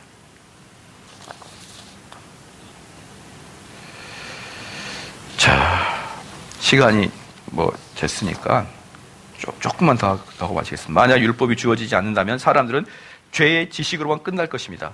율법이 없이는 지식으로 죄를 알고 양심으로 죄를 지적할 것입니다. 그러나 하나님에 대한 죄, 하나님의 법을 어기는 것은 거룩하신 하나님의 심판 앞에 확실하게 정죄받을 것입니다. 그러니까 여러분, 하나님의 말씀을 깊이 모르는 자는 그들이 죄를 지어도 양심의 가책은 느끼지만 그것이 회개의 죄하고 아무 관계없어요. 회개하고 회개의 그 한숨하고 관계없어요. 왜 그럴까요? 회개는 뭘 해야 되니까? 내가 심판대 앞에 가는 것을 깨달아야 되니까. 내가 어머니한테 그런 말을 함부로 하다니, 이 소리는 꼭 그리스도인만 하나요? 술 먹은 자들도 그렇게 하는 거예요. 내가 어머니 괜히 함부로 했네. 아유, 내가 형제한테 괜히 함부로 했네. 그것은 그리스도인이 아니다 하는 거예요. 그렇기 때문에 여러분의 눈물과 후회와 한탄이 곧 회개냐? 아니에요. 회개는 하나님의 율법을 정확히 아는 사람만이 내가 심판대 앞에 갈 것에 대한 공포와 두려움으로 하나님 앞에 탄원하는 게 회개인 것이죠. 회개는 아니다. 그렇죠. 그럼 회개는 누가 하는 겁니까? 그래서 하나님 말씀 많이 아는 자 회개하는 것이지. 조금 아는 사람이 어떻게 회개합니까? 눈물만 짓고 있는 거죠. 이방인과 똑같이. 그렇죠. 그러나 하나님께 대한 죄, 하나님의 법을 어기는 것은 거룩하신 하나님의 심판대 앞에서 확실히 정죄받는 것이다. 이와 같이 율법의 기본 정신을 유대인들은 계속 왜곡시키고 있었다. 엄청난 거죠.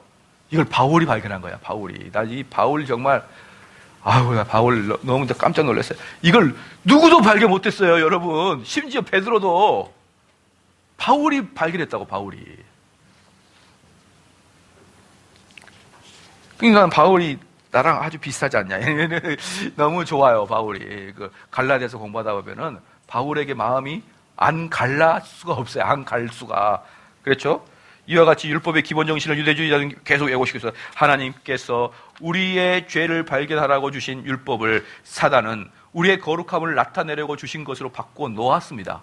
그렇죠? 율법은 거울처럼 우리의 문제를 보이게 하지만 그 문제를 제거하는 데 도움을 줄 수 없습니다. 이제 율법의 목적한 분명한 목적을 알게 되었습니다.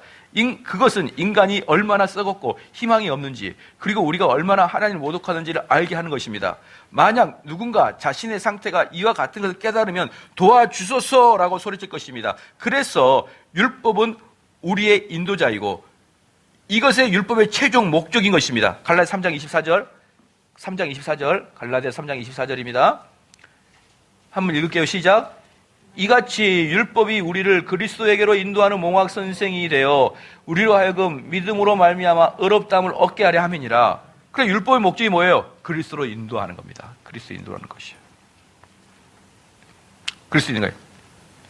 인간은 자신의 죄가 얼마나 큰지 거룩하신 하나님 앞에서 심판받을 것과 영원한 형벌이 가리고 있다는 것을 깨달을 때에만 그리스도에게 달려가 울부짖을 수 있습니다. 그게 얼마나 중요한지 몰라요. 율법으로 엄청나게 그가 고통을 당해야만 그리스도가 필요하다는 것을 깨달을 수가 있다는 거예요. 그러지 않으면 절대로 그리스도가 필요하지 않습니다, 여러분. 그렇게 울부짖을 때 그리스도께서는 우리를 만나 주실 것이고 이것이 율법의 목적입니다. 그래서 목사는 죄에 대하여 율법, 즉 하나님의 도덕, 하나님의 규범, 율법을 설교해야 됩니다. 밑줄 그으십시오. 밑줄. 이거 딱 그래서 율법을 설교하면 매번 사람들이 저한테 뭐라 그런다고요? 바리새인들, 바리새인, 구약적 선지자 이렇게 얘기합니다. 정말 그런들을 보면은 네가 복음으로 아냐? 도대체 복음으로 아냐? 성도들로 하여금 위대하신 하나님께 죄를 범하고 있다고 깨닫고 영원한 형벌을 받을 수밖에 없다는 것을 알게 한 후에야 하나님의 은혜를 말할 수가 있습니다. 그렇지 않고 인간이 자신의 죄를 깨닫지 못하면 아무리 하나님의 은혜를 말해도 아무 필요가 없어요. 청교도들은 한 발 더 나가서 뭐라고 하냐면 율법을 이야기하지 않고 은혜를 이야기하면 마귀가 하는 짓이다 그랬어요. 마귀가 하는 짓이라고. 오늘날 교회들의 잘못은 바로 여기에서부터 시작됩니다. 목사들은 자신의 잘못을 철저히 근본적으로 통회하지 않는 자들에게 죄에 대한 용서, 죄에서의 자유함, 구원, 하나님의 사랑을 외치고 있는 것이에요. 얼마나 웃긴 일입니까? 이들은 자신들의 죄의 심각성을 모르며 그 결과 영원한 심판 따위는 관심도 없어지고 말았습니다. 현대인들은 네, 저는 구원 받았습니다 라고 가볍게 이야기해버리고 맙니다. 그러나 이들의 무지는 심지어 무엇으로부터 구원을 받았는지조차 몰라요. 우리는 하나님의 형벌로부터 구원받아야 하며 우리가 하나님의 율법을 지키지 못해 받을 심판으로부터 구원을 받아야 합니다. 이것을 실제적으로 인식해야만 하나님의 은혜를 알게 되는 것입니다. 그러므로 하나님을 알기 전에 율법 속에 있는 것이에요. 갈라디아서 3장 23절 시작. 믿음이 오기 전에 우리가 율법 아래 메인바되고 계시될 믿음의 때까지 갇혀있느니라. 씁시다. 믿음이 오기 전에 율법 속에 있어야 된다. 믿음이 오기 전에 율법 속에 있어야 된다. 그러니까 여러분들이 믿음이 싹 트기 전에 뭐 하는 거예요? 맨날 목사님께 율법으로 꼬지람만 당해야 되는 거예요. 그냥 찔림을 당해야 되는 거예요. 뭘 칭찬을 들어요, 칭찬을 듣기는. 예? 믿음이 안 왔는데, 믿음이 오기 전에는 몽학 선생님부터 맨날 회초리를 두들겨 맞아요. 그럼 우리 교회 몽학 선생님 누군가요? 여기 있잖아요, 몽학 선생이. 저한테 손에 뭐가 있어야 될까요? 회초리가 있어야겠죠. 여러분 볼 때마다 후드로 패야겠죠. 그래야 여러분 누구한테 가니까? 그리스도한테 가요. 근데 저는 몽학 선생이 아니라 솔에 사탕 같은 거 들고 하나 먹어라. 그러면 걔가 그리스도한테 가냐고요. 나한테 붙죠. 율법은 자신을 구해 주실 수 있는 구속주를 필요로 할 때까지 인도합니다. 그러니까 여러분들이 정말 그리스도를 만날 때까지 어떻게 된다고요? 율법으로 그냥 후들겨 패놔야 된다고요. 율법으로. 그러한 죄인은 자신이 거룩하지 못한 것과 자신이 받아야 할 하나님의 진노를 보고 울부짖게 되는 것입니다. 누가 자신의 비참한 상태에서 건져주실 것을 바라는 것입니다. 그래서 율법의 목적은 구원으로 인도하는 것이며 언약의 목적은 구원입니다. 핵심. 바울이 말하고자 하는 핵심. 네. 그러므로 율법의 목적이 언약의 목적에 비해 열등하다고 말하는 것인 논지입니다. 어때요? 이게 갈라디아서 공부해보니까 어때요? 완전히 구원론이죠? 완전히 구원론이죠? 그런데 이 갈라디아서를 준비하면서 갈라디아서를 설교하신 분을 몇 번을 좀 제가 들어봤어요. 어떻게 그분들은 어떻게 해석하냐?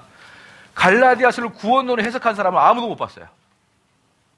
그 인터넷에 나와 있는 갈라디아서 강의하시는 분들 중에 그냥 도덕적인 것만 이렇게 취해요. 그래서 갈라디아서 2장, 3장 별로 안 해요. 순전히 하면은 4장 이후에 5장부터 많이 해요. 5장, 갈라디아 5장. 그리스도인은 어떻게 살 것인가에 대해서. 여러분들이 저는 한국 교회의 그 완전히 왜곡된 상태의 핵심, 그게 바로 율법을 어떻게 활용하는지를 모른다. 율법을 어떻게 활용하는지 모르면은 그가 그리스도한테 갑니까 안 갑니까? 못 간다. 그 결과 구원의 사역이 뚝 끊겼다. 그러니까 제발 다른 교회 구원이 있습니까 없습니까 묻지를 마라. 여러분 스스로 그 목사님이 율법을 철저히 설교하고 있는지를 봐라 이 말이에요. 그리고 여러분이 스스로 평가하면 되지. 왜 저희들한테 와가지고 그 교회는 구원이 있습니까? 왜 물어보냐고요. 왜 물어본 이유가 뭐예요 도대체? 한번 물어볼게요. 물어본 이유가 뭡니까? 아하, 정대원 목사님 너무하다는 거 말하려고? 정말 좀 제대로 알고 좀 했으면 좋겠어요. 제대로 알고. 제대로 알면은 이 한국교회는 뿌리부터 다시 뒤엎어 버려야 됩니다. 그러지 않고 이 갈라디아서 뭐라고 했어요? 종교개혁의 대헌장이라 했잖아요. 개신교의 대헌장. 개신교는 갈라디아서를 가지고 하겠다는 거예요, 이거. 근데 안 하잖아요, 이제. 선포를 안 하잖아요. 질문 같은 거는 사절하겠습니다.